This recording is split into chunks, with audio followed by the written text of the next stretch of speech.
श्रीमद् भगवद गीता अध्याय 3 कर्मयोग श्लोक संख्या 7 में श्री भगवान अर्जुन से कहते हैं, यह तो इंद्रियाणि मनसा नियम्य आरभते अर्जुन कर्मेंद्रिय कर्मयोगम असक्त स विशिष्यते।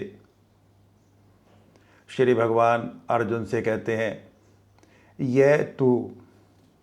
यह जो तू लेकिन इंद्रियाणि इंद्रियों को मनसा मन के द्वारा नियम्य अर्थात नियंत्रित करता है, वश में करता है, आरभते और फिर आरंभ करता है। अर्जुन श्री भगवान अर्जुन से कहते हैं, हे अर्जुन, ऐसा पुरुष, ऐसा व्यक्ति जो अपने मन के द्वारा अपनी इंद्रियों को नियंत्रित करने का प्रयत्न करता है, उन्हें वश में करने का प्रयत्न करता है, कर्मेंद्रिय कर्मयोगम और फिर अपनी कर्मेंद्रियों के द्वारा कर्मयोग आरंभ करता है, आसक्ति रहित होकर स विशिष्यते, वह श्रेष्ठ है।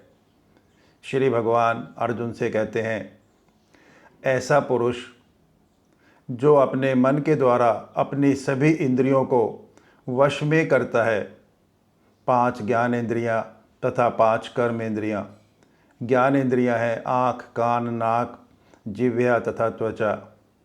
कर्म इंद्रियां हैं हाथ, पैर, मुख, जननांग तथा गुदा। ऐसा पुरुष जो इन 10 इंद्रियों को अपने मन के द्वारा नियंत्रित करने का प्रयत्न करता है और फिर अपनी कर्म इंद्रियों के द्वारा हाथ, पैर, मुख आदि के द्वारा कर्म योग आरंभ करता है। कर्म योग, कर्म करना, योग की स्थिति में रहकर। कर्म हमारे दैनिक जीवन के कार्य, हमारे दायित्व, हमारे सांसारिक कर्तव्य, गृहस्थ जीवन के कर्तव्य, दायित्व, ये सभी कार्य मनुष्य के कर्म हैं। और ये कर्म करते हुए मनुष्य इनके कर्म फल के बंधन से बंधता रहता है।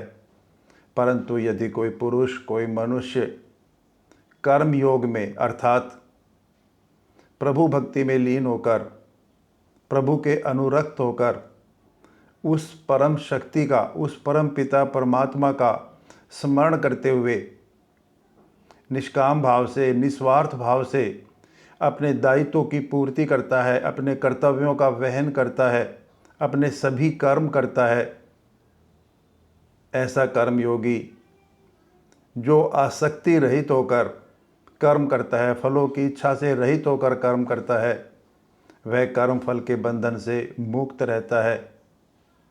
यही कर्मयोग है। और सच्चा कर्मयोगी वही है जो अपने सभी कर्म प्रभु भक्ति में लीन रहते हुए करता है।